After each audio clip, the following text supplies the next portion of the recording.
Харьковская телебашня, которая была существенно повреждена российским ракетным ударом 22 апреля 2024 года.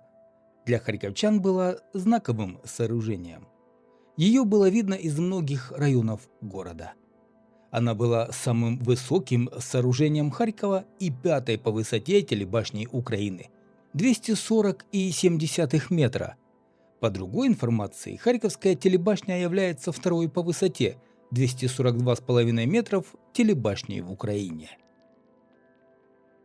Башня построена по проекту УКРНИИ проект стальконструкции. Какое длинное слово. Украинским институтом стальных конструкций имени Шимановского, который спроектировал высшую телебашню Украины – Киевскую телебашню. А проект Харьковской телебашни был создан в 1973 году. Строительство Харьковской телебашни датируется 1981 годом.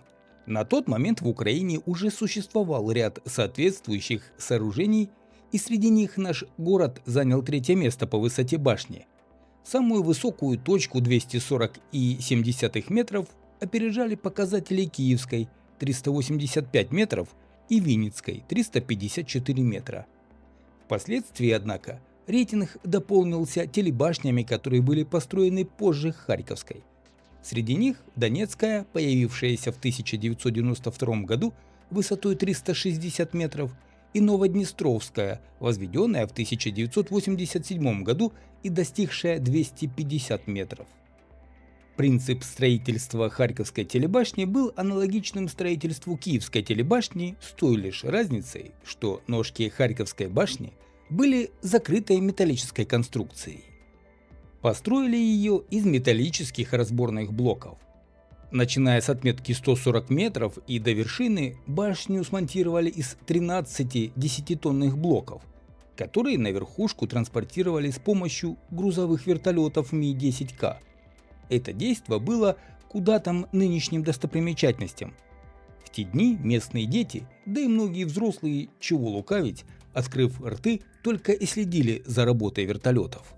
Такая практика стала первой в отечественной истории. За управление Ми-10К был ответственный Геннадий Степанович Мальцев. И, вероятно, этот способ обеспечил реализацию проекта в достаточно короткий промежуток времени. Строительство дополнительных 13 секций с помощью вертолета было растянуто на 10 дней, но суммарно заняло всего 3 часа. Башня состоит из несущих поясов, соединительных ребер, элементов диафрагм и разверток, образующих плоские участки, расположенные в вертикальных плоскостях. Чередование оси изменяется в каждой секции вышки по ее высоте, что обеспечивает разъединение поясов в нескольких плоскостях.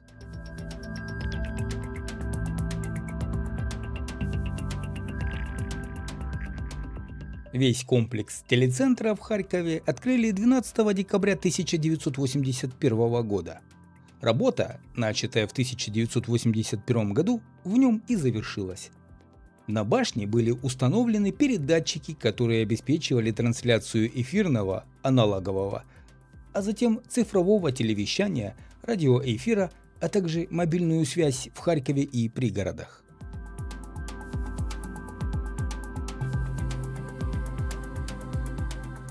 Ох, и досталось этой постройке от харьковчан. В начале 1980-х, когда телебашню возводили в местном лесопарке, против нее чуть ли демонстрации не проводили. Слишком уж людям не нравилось, что шпиль возвышается над деревьями и портит пейзаж. Со временем к телебашне привыкли. А как иначе, если она видна из любого уголка Харькова? Более того, этот металлический шпиль, или, как говорили местные, ракета, стал своеобразным символом района Павлова поля. Телебашня еще и работала у харьковчан вместо навигатора. Объясняя, как дойти до точки А или Б, местные советовали поворачивать налево или направо, или идти прямо от башни. Вообще, телебашня – высокая опора, башня или мачта, на которую устанавливаются передающие антенны телевизионных и радиовещательных передатчиков телевизионного передающего центра. Иногда употребляется слово «вышка», которое является жаргонным и сейчас в основном в этом значении не употребляется. Если устойчивость башни обеспечивается в основном за счет оттяжек, то такая башня называется мачтой. Это не относится к Харьковской башне, кстати. Еще, кстати, ее официальное название – антенно-мачтовое сооружение. Зона уверенного приема телевизионных и радиовещательных сигналов зависит от высоты подвеса передающих антенн на антенно-мачтовом сооружении. Поэтому их строят по возможности большой высоты и размещают на самых высоких точках местности. Также зона зависит от мощности передатчиков, поэтому крупные телецентры потребляют большое количество электроэнергии. Большая пропускная мощность передающих кабелей, фидеров, также приводит к повышенной возможности возникновения пожаров, которые вследствие высоты и специфичности конструкции являются крайне сложными для тушения. Так как телебашня является, как правило, наиболее высокими строениями на местности, они часто совмещены с обзорными площадками.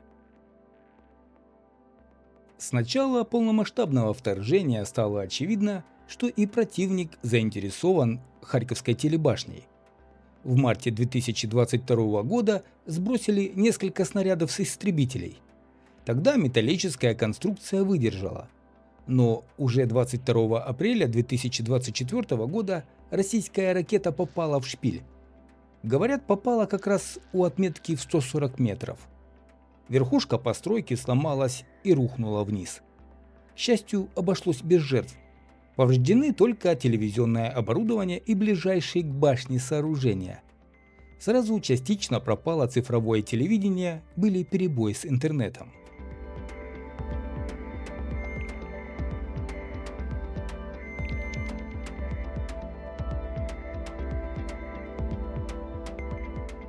Сейчас неизвестно, будут ли чинить постройку. Скорее всего, уже после окончания войны. Но на самом деле, как говорят харьковчане, более важным, чем любой сигнал, является определенный символизм башни. В российских интернет-пабликах радовались разрушению Харьковской телебашни. Хвалились, что таким образом остановили, цитирую, украинскую пропаганду. Вспоминают теплым словом Харьковскую телевышку и известные журналисты. Например, Анастасия Даугуле, журналистка и телеведущая, поделилась в своем фейсбуке воспоминаниями. Харьковская телебашня, разрушенная российской ракетой, была частью моей жизни. Профессиональной жизни. Много лет назад я работала там внутри этой башни.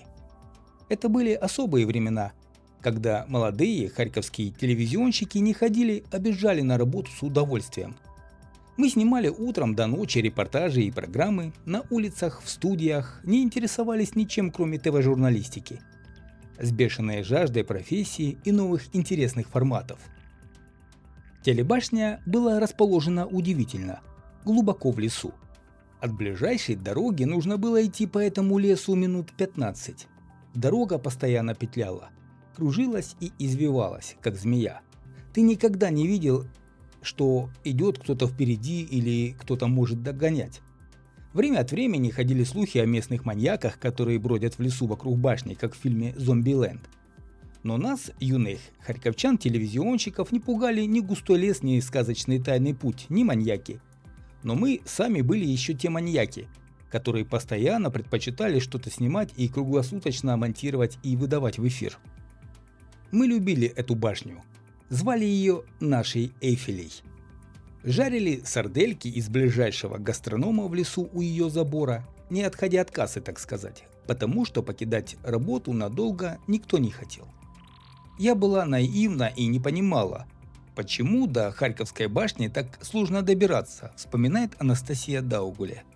Для чего ее спрятали так глубоко в лесу? Для чего так закружили внутреннюю лесную тропинку? Бывалый охранник башни однажды объяснил. Это стратегический коммуникационный объект, построенный по классической схеме прикрытия извне. А дороги прямой нет, чтобы танк не имел возможности навести прицел с удобного расстояния. То есть видно башню отовсюду, а подойти к ней не так уж и просто. Но оказалось, ее можно разрушить с воздуха ракетным ударом. Итак, город выстроит новую доминанту, еще лучше.